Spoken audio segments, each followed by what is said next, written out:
Salut, c'est Marco de Top 4 Phone. Aujourd'hui, petite vidéo de présentation et non pas de test, non pas d'un téléphone, non pas d'un accessoire pour téléphone, mais d'une montre et finalement donc l'accessoire pour vous, pour moi, le geek qui réside en nous. Une montre de la marque Kisai, en tout cas j'espère que je prononce correctement, c'est une marque japonaise, donc je ne sais pas si je le dis correctement, mais c'est K-I-S-A-I. Et il s'agit du modèle Logo, puisque effectivement, vous l'imaginez, la marque Kisai fabrique plusieurs modèles. Ici, c'est le modèle Logo. Alors, je dis qu'elle fabrique plusieurs modèles, mais il faut savoir qu'aussi, c'est une marque très confidentielle, très exclusive. On n'est pas sur une montre qui fabrique, sur une marque qui fabrique des dizaines et des dizaines de milliers d'exemplaires. Au contraire, on est plutôt sur des très petites productions. Et c'est ce qui fait un petit peu l'originalité de cette montre, notamment parmi d'autres. C'est un des points qui fait son originalité. C'est notamment bien l'aspect tirage limité, édition limitée. Même s'il n'y a pas de numéro, même s'il n'y a rien de gravé concernant cette notamment aspect édition limitée, il faut savoir que lorsque vous achetez cette montre, forcément, vous faites partie des quelques happy few, puisque finalement, voilà, il n'y en a pas beaucoup des acheteurs de cette montre. C'est très exclusif. Une montre qui, en avril 2014, vaut un peu plus de 100 €, donc c'est pas donné. Il faut être franc, pour une montre digitale, c'est pas donné. On est sur une montre quartz, on n'est pas sur une montre automatique, on est sur une montre donc quartz avec affichage digital, mais qui fait payer donc forcément l'édition limitée, donc l'exclusivité. Tous vos potes n'auront pas ça au poignet. Quand vous croiserez des gens dans la rue, ils n'auront pas ça au poignet. Vous allez faire partie des, comme je l'ai dit il y a quelques instants, des happy few, des quelques rares qui auront cette montre. Donc ça, c'est un des principes. Et puis il y a quelques originalités supplémentaires, dont notamment l'affichage de l'heure qui a été retravaillé. Donc ici, vous le voyez. Ça peut sembler bizarre, ça peut sembler étonnant, mais il est minuit 8 à l'heure qui est indiquée par cette montre. Minuit parce que la barre est en haut, 8 parce que les 8 minutes sont indiquées en tant que 8. Bon, je vais revenir sur cette notion d'affichage parce que c'est notamment ce qui fait sa force, c'est ce qui fait sa grande différence finalement avec cette montre par rapport à d'autres concurrents. Donc une montre qui vaut quand même un tout petit peu plus de 100 €, c'est pas donné, il faut être franc avec cette notion de prix, quand même, on n'est pas sur la montre de base, même si 100 € finalement pour une montre c'est pas non plus excessif. On le sait, il y a des marques qui font payer de l'exclusivité, mais dans le haut de gamme ou dans l'ultra haut de gamme, à coût de centaines d'euros. Ici on reste quand même dans la centaine d'euros, et pas dans les plusieurs centaines d'euros. Alors je vais vous présenter tout de suite la montre, certes, mais avant, la boîte dans laquelle elle est emballée, dans laquelle elle vous arrive. Une boîte très sobre. Peut-être un peu trop sobre, peut-être un peu trop minimaliste. Une boîte noire avec le logo Kisai au-dessus, la marque bien sûr, et le slogan « Change the way you think about time ». Changer la manière dont vous percevez le temps, dont vous appréciez le temps, dont vous pensez au temps. Alors si on ouvre la boîte, vous allez voir, c'est assez sobre aussi à l'intérieur, c'est assez simple. Vous avez une petite mousse qui protège la face avant de la montre et la montre en elle-même qui est ultra bien emballée dans de la mousse encore. Voilà, ça se résume à ça, vous n'avez rien d'autre dans la boîte, si ce n'est cette petite documentation sur laquelle je vais revenir d'ici quelques instants, parce qu'elle va être utile pour vous afficher notamment, enfin en tout cas pour me permettre de vous montrer les différents modes heure qui existent sur cette montre, parce qu'il y en a deux, il y a deux types d'affichage. Et là, contrairement à ce que vous pourriez penser, vous avez le mode le plus facile de tous. Donc c'est assez particulier, comme je vous le dis, on est sur une montre qui fait payer un petit peu son exclusivité, sa rareté, son originalité. Alors, si on rentre dans le détail, la montre a un boîtier qui est relativement compact. On est sur une montre qui est plutôt petite pour un poignet d'homme. Voilà, ça donne ça. Vous le savez, aujourd'hui, la mode, elle est notamment des montres qui ont des boîtiers de plus en plus importants. Et ici, si on reprend tout simplement la spec qui est livrée avec la montre, donc cette dock, qui donne aussi la spec, et bien on se retrouve avec une boîte qui fait ces dimensions-là. Un boîtier, qui fait 35 x 51 x 11 mm. 11 mm d'épaisseur, 35 de largeur et 51 de longueur. Donc on est sur une montre qui est, on dirait qu'elle est de format carré, mais c'est pas tout à fait vrai. Voilà, donc 35 x 51 x 11. Et puis c'est tout. Non, je croyais qu'il y avait le poids indiqué. Oui, si, il y a le poids indiqué, 100 grammes. Donc finalement, c'est pas une montre extrêmement déraisonnable en termes de poids. On n'est pas sur quelque chose qui donne l'impression d'être trop lourd. La montre, elle est dotée d'un bracelet de type métal avec un fermoir de ce type-là. C'est très simple. Donc vous avez une sorte de pince ici. Hop, on ouvre le boîtier, on ouvre le bracelet pour refermer. On reclipse. C'est le genre de bracelet très agréable en tant que tel. Le fermoir est très sympa. Ça marche très bien. Le bracelet en lui-même, donc il est, comme je vous l'ai évoqué, en acier. Il est en acier inoxydable comme le boîtier sur lequel je vais revenir d'ici quelques instants. Et il possède des petites lamelles en plastique. Je pense que c'est du plastique qui est du plastique laqué. Le bracelet est toujours de la même couleur que la face avant de la montre. Et la montre est déclinée en trois versions couleurs: blanc, noir, c'est la version testée, et bleu. Le bleu avec une sorte d'effet marbré à l'intérieur que je trouve pas du plus bon goût, du meilleur goût, mais bon, après c'est les goûts, les couleurs, chacun décide. Mais là pour le coup, je préfère cette montre quand même en noir ou en blanc, surtout en noir, c'est un peu plus élégant, et finalement c'est un peu plus discret pour une montre qui ne l'est pas. Donc c'est assez particulier, mais bon voilà, je préfère quand même la couleur au noir, donc le fait que je vous la présente en noir, c'est quand même un peu mieux. Et donc ça, je vous ai présenté le bracelet. Alors le bracelet présente une particularité, alors autant rentrer dans le vif du sujet. Effectivement, il a des maillons métalliques, effectivement il est recouvert de ces petites laques, de ces petites touches laquées, là en plastique laqué, mais il a tendance à se coincer. Donc ça veut dire que ça peut donner ce genre de résultat. Voyez. Donc après il faut jongler un petit peu, mais le bracelet peut se coincer. Alors c'est pas très grave parce qu'en fait quand vous le mettez ça ne se voit pas, c'est à dire que ce genre d'éléments, ce genre de choses ne va pas se produire quand vous l'avez au poignet, mais lorsque vous enlevez la montre, que vous la posez sur une table par exemple le soir quand vous allez vous coucher et que vous la remettez au lendemain le matin, et bien vous pouvez vous retrouver avec des maillons qui sont un peu décalés et donc vous êtes obligé de jongler un petit peu avant de la remettre. Donc ça c'est une particularité de cette montre, c'est lié probablement à l'architecture même, à la conception même du bracelet et notamment ces touches laquées. Finalement c'est probablement la touche laquée qui bloque un petit peu le mouvement du bracelet. Mais une fois au poignet, ça ne se ressent plus, ça n'arrive plus. Bon, ça c'est pour vous présenter le bracelet en lui-même, le boîtier en lui-même. Alors le boîtier, c'est ce qu'on appelle ça, hein, c'est ça, le boîtier, c'est ce qui vous permet tout simplement d'avoir les composants et qui permet d'avoir l'heure et l'heure en elle-même, l'affichage. Le boîtier, il est en acier inox, la montre est étanche, mais elle est étanche jusqu'à une certaine profondeur. 3 ATM, en gros, elle est étanche pour une douche. À la rigueur voilà, une douche, ouais, non, on ne dira même pas plus, c'est une douche, à la rigueur vous pouvez immerger la montre lorsque vous êtes en train de vous laver les mains, mais n'allez pas plus loin que ça, c'est pas une montre qui est faite pour aller au fond d'une piscine, au contraire, l'eau risque de s'infiltrer tout simplement à l'intérieur du boîtier. Donc elle est étanche, dans une certaine limite, on va dire, voilà, il vaut mieux éviter de la plonger longtemps dans l'eau. Voilà, donc ça c'est pour vous donner une petite idée du boîtier. Le boîtier présente ce fameux affichage digital, alors sur lequel on a peut-être du mal à le voir. Alors l'affichage digital, il présente la particularité d'être plus visible dans le noir que d'être visible dans la lumière. À savoir que là, en fait, on est dans une sorte d'affichage grisâtre, grisé, argenté sur un écran complètement noir. Donc c'est tout simplement pour éviter d'avoir trop de consommation énergétique parce que cette montre ne se recharge pas. Il y a une pile, mais c'est pas une pile rechargeable. Donc ce qui fait que pour limiter justement la consommation de la montre, la consommation énergétique, et vous obliger à changer la pile tous les mois, eh bien voilà, vous avez ce genre de solution qui a été trouvée par la marque pour limiter la consommation d'énergie. Cependant, vous avez quand même un mode rétroéclairé que l'on ne verra pas ici. Donc je vais être obligé d'éteindre les lumières. Donc hop, j'éteins la première lumière. Est-ce qu'on voit comme ça? Même pas. Je vais éteindre le deuxième parapluie photo. Hop là! Et là, on est dans le noir. Et hop, on voit qu'effectivement, il y a un mode rétroéclairage qui dure 3-4 secondes. Vous l'avez vu. Hop, je recommence. Et le rétroéclairage va s'éteindre. Voilà. Donc, je rallume tout simplement les parapluies photo. Hop là, désolé pour les coups de lumière dans les yeux. Ça donne un petit côté flashy à la vidéo. Hop, et nous revoilà. Donc bon, tout ça pour vous dire qu'effectivement, c'est une montre qui se sent un petit peu plus à l'aise au niveau de son affichage dans des milieux moins lumineux.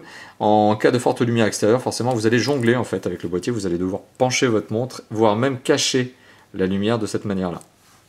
Donc c'est un peu particulier. C'est une montre qui finalement s'en sort mieux lorsqu'il n'y a pas trop de lumière que lorsqu'il y en a trop. Au contraire des montres classiques qui finalement font complètement l'inverse.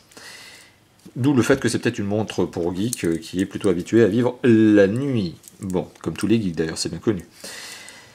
Bon, ça, cette petite parenthèse étant faite, le boîtier est plutôt sympathique. Je lui trouve juste un petit défaut, mais qui est lié finalement au fait que cette montre est tirée à très peu d'exemplaires. C'est que ici, la marque Kissei, ça se voit qu'elle est gravée après, notamment la conception du boîtier, tout simplement parce que lorsque vous passez votre doigt dessus, ça râpe un petit peu, c'est pas super arrondi, c'est-à-dire qu'on sent qu'il y a eu de la gravure, et la gravure, eh bien, elle est très tranchante. Alors ça coupe pas les doigts, hein, je vous rassure, mais ça gratte un petit peu quand on passe le doigt dessus, on sent que ça accroche.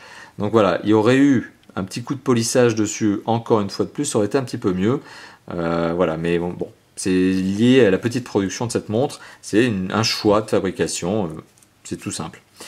Voilà, on retrouve encore une fois de plus la marque Kissei, on retrouve surtout le nom du modèle. Comme je vous l'ai dit, c'est une montre qui s'appelle la Logo. Eh bien, c'est bien ça, c'est le modèle s'appelle Logo. Alors maintenant, on va rentrer dans le mode d'affichage et vous allez voir, c'est assez particulier. Ici, on est sur le mode d'affichage le plus sobre, le plus simple. Il est minuit 16. Le numéro de l'heure, les chiffres de l'heure les chiffres pardon, de la minute sont toujours indiqués, donc clairement au milieu du boîtier, au milieu de l'affichage, donc 16 pour 16 minutes. Et l'heure en elle-même, eh bien c'est tout simplement le carré que vous voyez en haut qui va tourner tout au long de la journée, donc c'est un affichage 12 heures. Et là, vous avez ici un affichage qui est positionné sur le haut du boîtier, donc on est sur minuit. Quand il sera 1h du matin, eh bien le carré va se positionner sur la droite, etc., etc., etc. Autre mode d'affichage, ça c'est la date. On est le 23 selon la montre, le 23 quoi? Janvier, février, mars, avril. Eh bien oui, c'est bien ça. La montre elle est bien réglée. On est bien le 23 avril. Ce qui permet de savoir que l'on est sur un affichage non pas heure, mais un affichage date. C'est tout simplement ce petit carré supplémentaire qui vient s'ajouter ici. Je ne sais pas si vous le voyez bien, là voilà. Ce petit carré là sur le côté, c'est en fait ce qui vous permet de différencier le mode heure, qui est celui-ci, du mode date. Après, il y a une alarme que voici, qui vous permet aussi de régler une alarme. Vous avez vu, il y a plusieurs curseurs qui vous permettent aussi de distinguer qu'il s'agit non pas de la date ni de l'heure, mais de l'alarme. Et voilà, et donc ça, c'est le mode d'affichage le plus classique. C'est finalement celui qui se lit le mieux, et c'est celui avec lequel je suis, je l'avoue, le plus confortable. Après, là, je vais prendre la petite notice qui est livrée avec la montre en elle-même, et vous allez voir, il y a d'autres modes d'affichage. Alors, je ne vais pas le manipuler, parce que honnêtement, pour tout vous dire, c'est hyper galère au niveau de la séquence de boutons à toucher. Enfin, voilà, c'est hyper galère au niveau de cette séquence pour retrouver le mode binaire, donc qui est le mode que je vais vous montrer maintenant, du mode classique, ce qu'ils appellent régular chez Kissai. Donc voilà, donc on va tout simplement rentrer hop, dans la petite dock. C'est bien probablement la première vidéo de présentation que je vous fais en partie appuyée sur la dock. Mais voilà, tout ça pour vous dire que oui, il y a un bouton A, un bouton B, il y a bien deux boutons. Donc ça, c'est la marque qui vous fait ça dans ce petit guide. Hop, on tourne. Et l'affichage binaire, eh bien, le voici. Alors l'affichage binaire, l'affichage classique, c'est celui-là. L'affichage binaire, c'est celui-là. Et alors l'affichage binaire, vous allez voir, par exemple, en haut, vous retrouvez avec un certain nombre de carrés, des carrés, encore une fois de plus, qui vont vous permettre de connaître tout simplement le nombre d'heures à additionner. Et en dessous, vous allez vous retrouver avec les minutes. Alors c'est assez particulier parce que ça devient très complexe à lire. Alors, vous voyez en dessous ce que ça peut donner.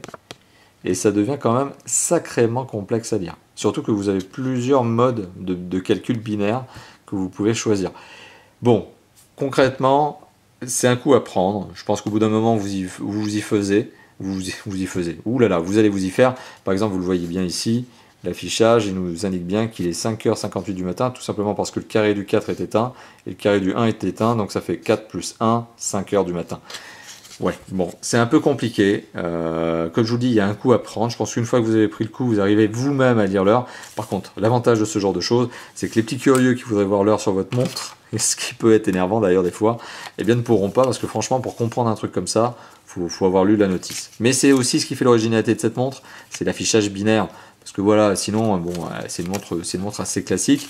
Ouais, bon, à la rigueur, on va admettre que effectivement, même en affichage régular, comme ils appellent, chez Kissai, eh bien, on se retrouve quand même avec une petite touche d'originalité avec l'affichage de l'heure, qui n'est pas seulement affiché en chiffres. Bon, voilà, donc ça, c'était pour vous montrer un petit peu les deux modes d'affichage de l'heure. Mon régular et binaire. Personnellement, comme je vous l'ai dit, vous l'avez bien compris, je préfère quand même le régular. Voilà. Donc ça, c'était pour vous parler de la montre en elle-même, et il est temps donc maintenant d'arriver sur la conclusion. Et finalement, ce que je pense de cette montre, est-ce que je la recommande à l'achat? Alors je le rappelle, on est sur une montre qui vaut quand même un petit peu plus de 100 €. C'est le coût de l'exclusivité. Exclusivité en termes de nombre de modèles. Ce genre de montre, vous n'allez pas la retrouver, enfin en nombre d'exemplaires, pardon. Cette montre, vous n'allez pas la retrouver partout dans la rue, autour des poignets des gens. Donc sur le poignet des gens, ça c'est certain, que vous allez croiser. Donc c'est une montre plutôt rare. C'est une des raisons du coût. C'est une montre qui est, somme toute, plutôt élégante, bien conçue, bien pensée. C'est une montre qui présente des originalités en termes d'affichage, donc ça c'est sympa, c'est mignon, cet affichage, même l'affichage régulier, vous voyez, j'ai pris goût, donc je le trouve plutôt sympathique. Mais c'est une montre qui possède malgré tout des défauts, qui sont liés non seulement à son nombre d'exemplaires tirés relativement limité, donc on sent qu'on est vraiment sur la petite production, ça c'est la première chose qui peut expliquer ce genre de choses. Donc on est sur une montre voilà, qui présente quelques petites, on va dire quelques petites faiblesses donc liées à cette première notion de peu d'exemplaires finalement, donc c'est des séries limitées. Et puis deuxième, bah oui, il y a peut-être des petites erreurs de jeunesse. La première erreur de jeunesse, c'est sans doute ce bracelet qui se bloque. Voilà, le genre de bracelet qui se bloque. Alors, ça ne se bloque pas quand vous le mettez au poignet, quand vous mettez la montre au poignet. Ça se bloque par exemple quand vous posez la montre le soir en allant vous coucher, que vous la remettez le matin. Vous allez vous retrouver avec un bracelet qui des fois fait ce genre de choses. Voilà, donc un petit peu bloqué. Donc vous allez être obligé de jongler, de tirer et de remettre le bracelet correctement avant de remettre la montre. Le fermoir est de très très bonne qualité, je reviens là-dessus, c'est un bon point, il n'y a pas de problème là-dessus. Autre défaut, moi, comme je vous l'évoquais tout à l'heure, hein, c'est ce logo là, ce logo qui gratte un petit peu, là, qui est pas suffisamment bien gravé, c'est un peu dommage. La montre en elle-même, je pense que la longévité de ces touches laquées est assez limitée. Ça se raye, elle a déjà pris une rayure en bas, on le voit peut-être ici. Ouais, peut-être pas, remarquez, il faut jongler avec les reflets, mais enfin en tout cas, il y a une des touches laquées qui a été rayée, tout simplement parce que quand je porte la montre, hop, quand je porte la montre, forcément, à un moment donné, je vais poser mon poignet. Et quand je pose mon poignet, ben forcément, là, hop, en frottant comme ça peut rayer. Donc, c'est relativement résistant à l'abrasion, je pense, mais dans une certaine limite. C'est-à-dire que si vous faites frotter ça sur une table, sur un plan de travail, ça va. Mais voilà, si vous frottez ça sur un truc un petit peu grattant, bon, ça va nécessairement rayer ce côté laqué de la montre. Voilà, ce sont des petites erreurs de jeunesse. Est-ce qu'elles viennent entacher finalement le bilan positif de la montre sur le plan design et originalité? Un petit peu à mon goût, c'est-à-dire que faut vraiment être un gros accro à ce type de montre un peu originale, un peu geek, finalement pour trouver satisfaction dans cet achat. Parce que je le rappelle, on est quand même sur une montre qui vaut 100 €. Et bon, c'est pas non plus le plus disproportionné des achats, hein, 100 €, on le sait, mais une montre à 100 € avec des petites bêtises, des petites erreurs de jeunesse. Bon, voilà, c'est un peu dommage. Alors, c'est pas catastrophique en soi, mais bon. Moi, personnellement, je vous donne mon sentiment. Si j'avais été en phase d'achat, si j'avais recherché ce type de montre, ce qui n'est pas le cas parce que de toute façon, je porte généralement des montres automatiques, donc je suis pas du tout dans ce genre de situation, mais si j'avais dû chercher justement ce genre de montre, si j'avais dû me prononcer sur cet achat, clairement, à titre personnel, je ne l'aurais pas pris. Donc ça, c'est pour vous donner ma position. À titre personnel, jamais je n'aurais acheté cette montre. Mais cependant, je lui trouve un intérêt. Et c'est-à-dire que lorsqu'on aime bien les affichages digitaux, lorsque l'on aime bien avoir une montre originale, oui, on peut se satisfaire, on peut se contenter, on peut être heureux de ce genre d'achat. Pour ma part, ça n'est absolument pas le cas. Donc voilà, je vous donne une position. C'est-à-dire que clairement, personnellement, je ne l'aurais jamais acheté. Mais je ne la déconseille pas à l'achat parce que finalement, elle a aussi des bonnes notes. Elle a des petites bêtises, des petites erreurs de conception. C'est des erreurs de jeunesse, on va dire, de la marque.